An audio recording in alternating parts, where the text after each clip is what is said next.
אמרתי לנהג, אמרתי לו, just together, כאילו, תשאיר אותנו רק ביחד. הוא אמר לי, בטח, בטח. ובאמת, נשארנו ביחד, באופן מפתיע.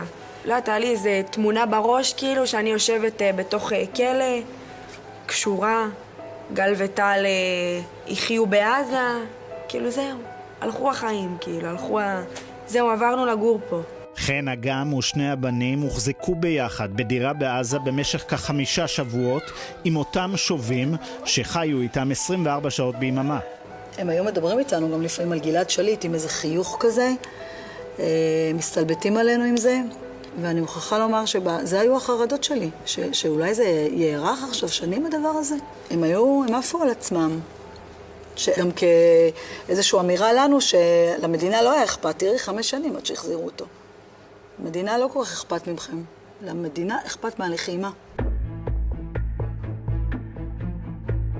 צריך לבקש אישור כדי ללכת לשירותים. חמה ואת הולכת. או היינו מתהלכות לפעמים, והיינו מבקשות ללכת לחילוץ עצמות, להניע את הגוף. הם היו אומרים לי, אם את הולכת לסלון, תגידי לי שאת הולכת. והוא עושה איתך כושר. כן, לפעמים פשוט היו יושבים ובואים בנו. לא היה מצב כמעט שאנחנו היינו לבד, היו שנים מאוד קרוב אלינו. כלומר שאני ממש חששתי מהאפשרות שבואו לחלץ אותנו באיזה מבצע צבאי. אני ממש דאגתי מזה, כי אני חשבתי על זה, כי הם כל הזמן היו צמודים אלינו. גם את עשית כושר? כן, קצת. מה המחבלים אמרו שאת עשית כושר? אמרו לי בראבו, שזה חשוב מאוד שאני עושה את זה. הם הצטרפו כאילו? הם גם עשו כושר?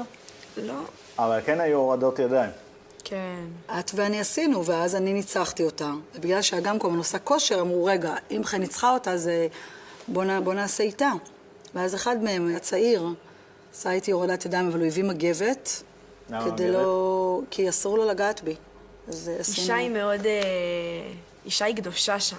אישה היא מלכה. היו עושים לי שיחות איך לשמור על אגם. הסברנו להם שגם אצלנו לפעמים כן יש שלאדם יכול להיות חבר, או יכולים להיות לה כמה חברים לפני שהיא תתחתן. אני אפילו מעודדת את זה, שהיא תתנסה, שהיא תכיר, לפני שהיא אצלה מוסד הנישואים. אבל היינו מתאמתים על זה. כן, גם אמרו לי, אנחנו מחתנים אותך בעזה. את בעזה, את מתחתנת. אנחנו נמצא לך גבר בעזה. הם נתנו לה שם מאוד יפה. שם ערבי מאוד יפה. סלסביל. זה מים, זה כתוב להם בקוראן, מים מתוקים כזה. מתוקים. עכשיו אמרתי לו שזה קטע, כי השם שלי בישראל זה אגם.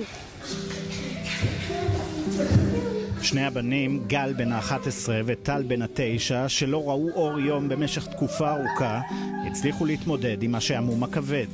הם ציירו, הם כתבו, הם השובים, לימדו את המשחקים.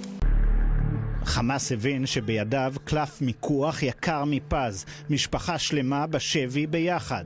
השובים שלהם קיבלו הוראה לשמור על חן והילדים בחיים, יהיה המחיר אשר יהיה. היה כן את החשש שהם יקבלו איזו הוראה, שאולי משהו בסוף יחליטו להרוג אותנו, והיינו שואלים אותם את זה גם לפעמים. הם אומרים לנו, אנחנו נמות לפני שאתם תמות, נמות ביחד, זה נורא מרגיע, נכון? אנחנו נמות, אם נמות ביחד, כי אנחנו צמודים אליכם, אנחנו איתכם. היינו בסופרמרקט, הלינו אותנו לילה בסופרמרקט, הביאו מזרונים למחסן, כאילו למאחורי הסופרמרקט, ואז למחרת היה ירי לרחוב, והסופר חטף עדף, זה היה כמו קונגו שזה מתקרב אליך, זה היה מטורף, זה היה וזה בא אליך. ואנחנו ככה התקפלנו עם המזרון שעלינו, והם השומרים שלנו, השובים שלנו, המחבלים עלינו, מגוננים בגופם. שוכבים עליכם? ירי הצבא.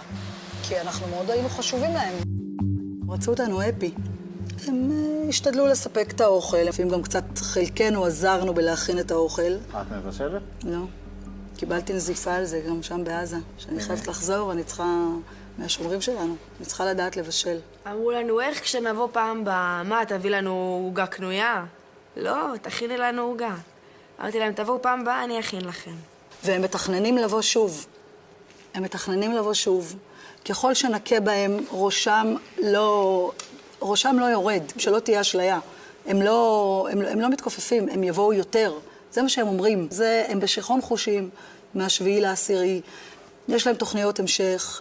הם אמרו לי, אנחנו אוהבים אותך, אל תחזרי לכפר עזה. תלכי לתל אביב. אל תחזרי לכפר עזה. יש להם תוכניות.